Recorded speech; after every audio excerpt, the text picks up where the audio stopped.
Nobody's ever had to motivate me in my whole life. Nobody ever had to motivate Steve Jobs in his whole life. Nobody ever had to motivate Henry Ford, the first, in his whole life. And I can go down the list of every single fucking one.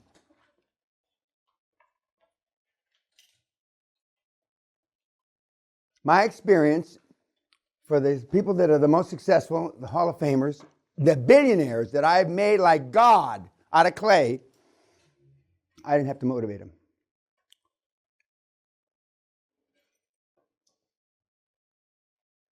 So what does that tell you about? Forget this room. Let's say that you're an anomaly, this room. We know that's a lie, but I'm going to sound like the gurus, the guys that you followed heretofore, and lie to you a little. We know you don't need motivation.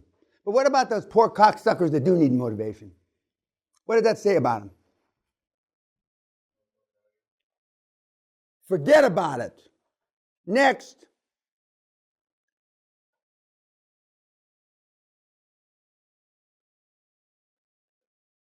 Nobody ever, my kids, our kids hate hearing this story, but still one of the guys that I work for on Wall Street, for a Wall Street firm, who says he gave me my first legitimate job, tells the kids, and he's the godfather to one of our children.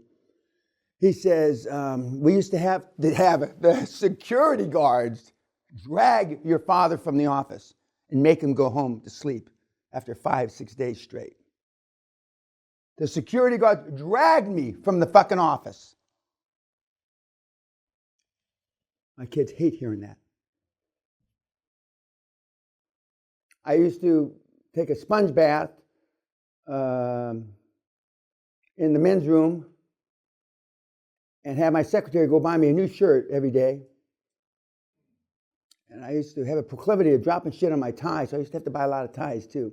So then I realized if you buy dark ties, it doesn't show. You don't have to buy as many fucking ties. But they had to drag me out of the office. I used to be able to go 2-3 days with no sleep. And I drank and fucked all night. Guys, if you don't think you can fuck all night, guess what? You can't fuck all night. QLA is exactly the same. I can tell hardly anybody in this room has ever fucked all night. But nobody's ever had to tune me up to get me to work hard. When I turned 16 in August the 10th, 1961, is that right? Yeah, 61, born 45, 61. I had a job as a box boy. They used to put groceries in bags and then carry the groceries out to the cars of the ladies, women. And then if they gave you a tip, a quarter or something, you thought all your birthdays came at once. And if you were a good-looking guy like I was, you got more than a quarter. 16. Those were the good old days. Pre-AIDS and all that shit. Anyway. About 5 years ago, because when I turned 65, I didn't apply for my Social Security insurance or whatever they call it in America. I only just did it last year at 72. But when you turn to 65, they send you all kind of shit. And so I'm looking at, and it shows from the first paycheck I got in 1961, the first month that I worked, I went to work at August the 10th on my 16th birthday because you couldn't drive. You couldn't have a Social Security number in America. I don't know what it is now, but you couldn't have a Social Security number. So I got a Social Security number on my birthday, and I worked at a Vons Market. Vons, which is like a Ralph's, or it's like a shopping market where you buy food and shit.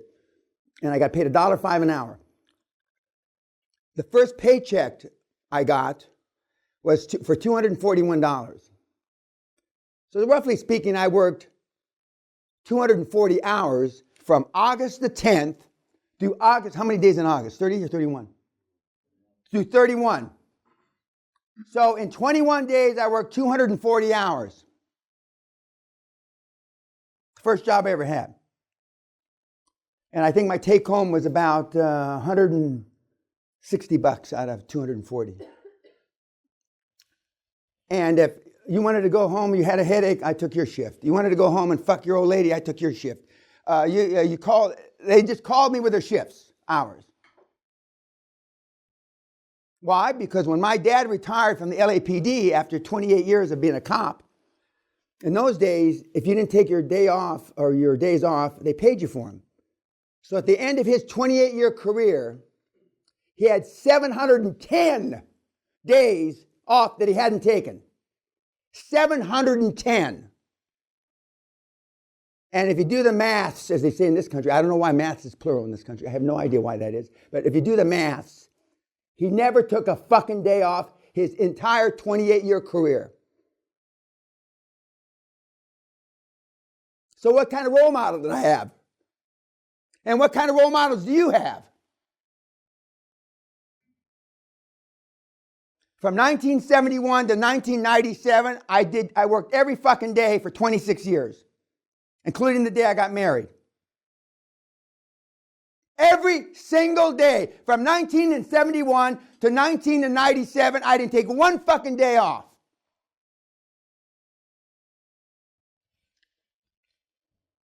We're going to give you an article today about the richest woman in China.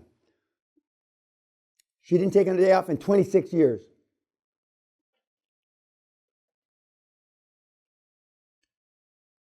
And you wonder why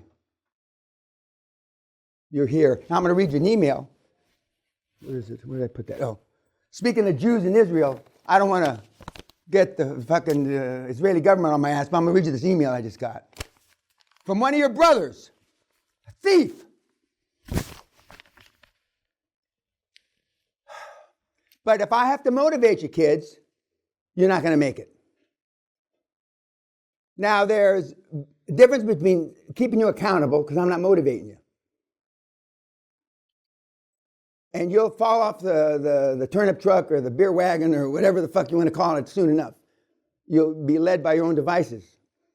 Lack of focus, lack of commitment. Now see, I don't consider commitment and focus as sacrifice. You do. And your significant others will. And when they leave you. I like when the pregnant bitch leaves you when she's 7 months pregnant. She's trying to put Jewish guilt on you. And then they really have a fat ass. Don't let the door hit you in the big fat ass, sweetheart, on the way out. And I like the ones when they gain 60, 80, 90 pounds, you know? Big tubs of shit. When their fucking thighs are this fucking big. You should have rolled down that thigh.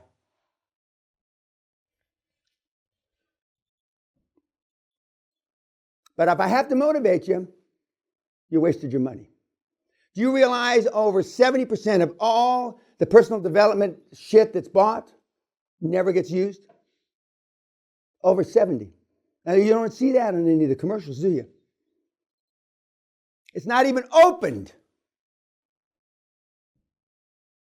Now, Forex trading, we got a couple of pretend Forex traders in the room. In America, you have to put on the bottom of if you read quickly, over 88% of all Forex trades end in losses. You got to read really quick because the shit goes by so quickly. Over 88% of all Forex trading is a loss. Now, why in the fuck do you do it? Do you think you're going to be the 12%? What are you smoking? If it's not addictive, give me some of that shit so I can get high too. Because you have death wish. Down deep inside, you have a death wish. Not a physical death wish. Well, some of you probably have a physical death wish as well. But you have a death wish, and that's why you continue to engage in self-sabotaging activities. And that's why the personal development business exists. That's why it exists. I was told 7 years ago by a guy named Ted Nicholas, who's arguably was the greatest copywriter of all time, a long time ago. He says, Dan, the personal development business is $1 billion business. It's $1 going around to 1 billion people. I didn't believe him. I thought he was lying to me, trying to keep me out of the business.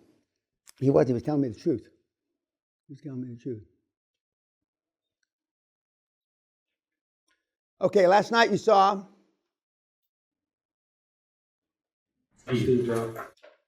Steve, right? Dan Lowe. Okay, let's start with Steve. One word that describes Steve. Asshole. And those are the people that liked him. What else about Steve? Ruthless. He understood that emotions were a weakness. Maybe that's why he was such a fun guy to be around, I guess. Well, the only people, well, I won't say the only people, because we're going to see some personal correspondence from Wozniak, his partner, in starting the Apple. And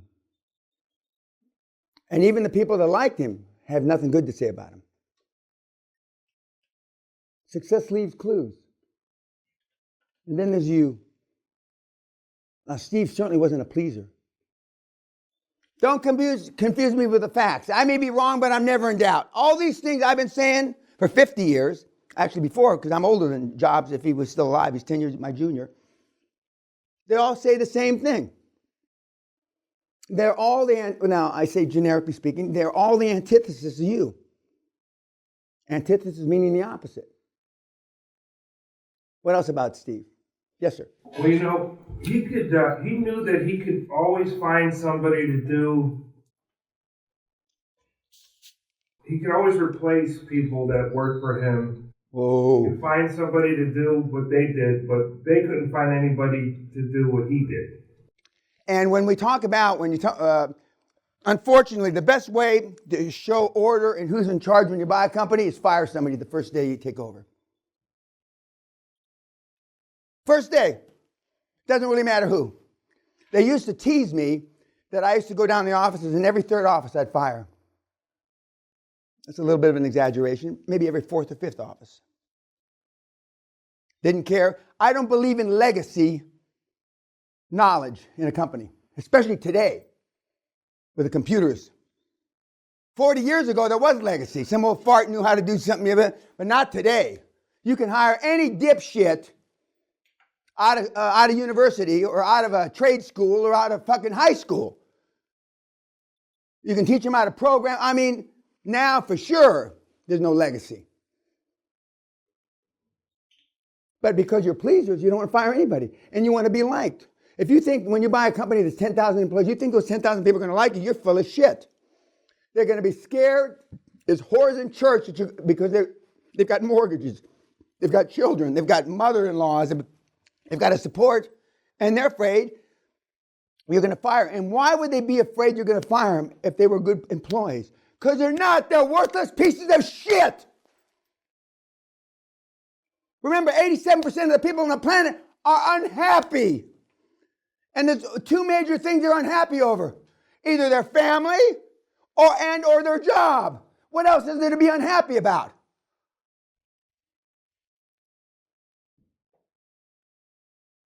What else about Steve? Yes, sir. I know it was just a movie, but I was kind of struck that. Now that movie, that's the third movie about Steve. There's a fourth one coming out, and every one that comes out is worse than the one before. The longer you are dead, the more shit they say about you. But go ahead. Well, no matter, he would never praise anybody. Correct. It wasn't. So he was so driven, but it seems like they never met his expectations. No. No matter what my children do, they're never going to meet my expectations. If they're co-CEO of the planet, not good enough for me. And guess what? They're ahead of the curve 500%, 2,500% of their contemporary millennials. But I mean, I tell the kids, you compete against weenies. Little vagina weenies. Big fucking deal, you're the head of the class. So what? Whereas you would, oh my poor baby. When you had a bicycle, you had trainer wheels. For those of you that, trainer wheels are little fucking things that hold the bike up so you don't fall over. Okay.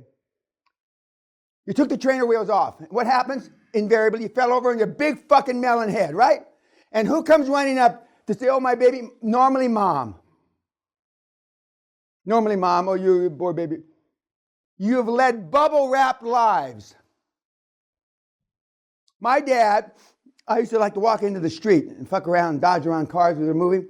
And he figured he was going to break me of this habit. So he says that, well, if I hit Dan with a car, just nudge him a little, he'll realize that the car's going to hurt him.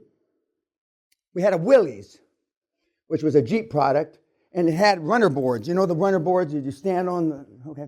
And there was a piece of chrome sticking out from the runner board. So my dad, when he swiped me, he drove the chrome runner board, chrome, through my kneecap, out this kneecap, and he's dragging me on the street. And he's driving, now he's only driving 2 or 3 miles an hour, but I'm only 4, 5, 6 years old. My mother's in hysterics, throws herself in front of the Willys. It's not funny, but throws herself in front of the Willys so my dad would stop driving because I never stepped in the street again. I didn't even get near the motherfucking curb. And that's how my dad trained me.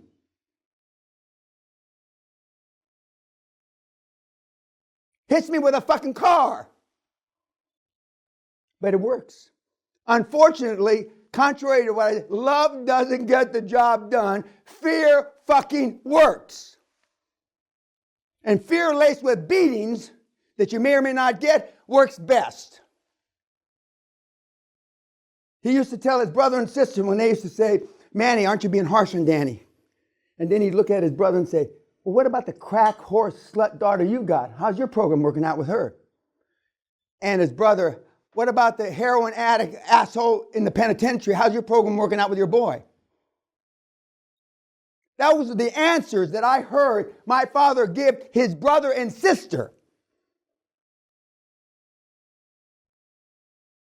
And he would say, I rest my case. Look at the kid.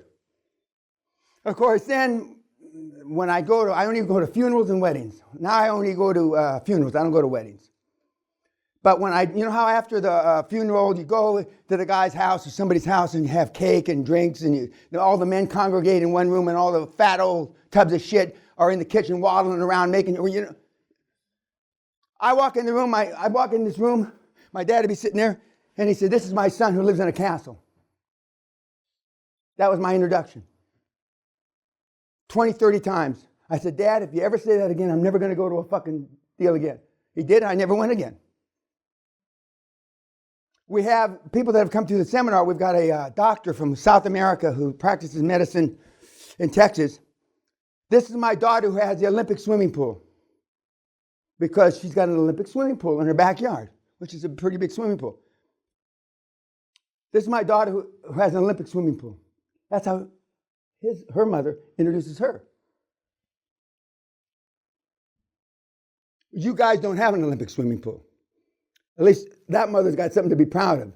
She's a very successful MD who's got an Olympic swimming pool. Because she is training her children to be Olympic fucking swimmers. And how do you train somebody to be an Olympic fucking swimmer? You build a motherfucking Olympic pool in your backyard and you beat him like a rented mule. Those kids are going to be programmed for athletic success, at least swimming. What else about Steve? Yes, sir. No backup plan. Amen to that. Amen to that. Anything else about Steve? Other than we're building up to the most ruthless of them all, which is the last night you're going to see. We're just kind of toying. We're trading in the water right now. Because there's bigger assholes than he was. A lot bigger. And the operative is they're assholes. Okay, YouTube, speaking of assholes. And by the way, there's no student rate. There's no fucking veteran rate. Quit emailing us about a special deal. Fuck your special deal. If you don't want to come to the one day, fine. Don't come to the one. But don't ask us for shit. And now we're not going to give you any fucking food. I'm pissed off enough. No food. Fuck you. Okay.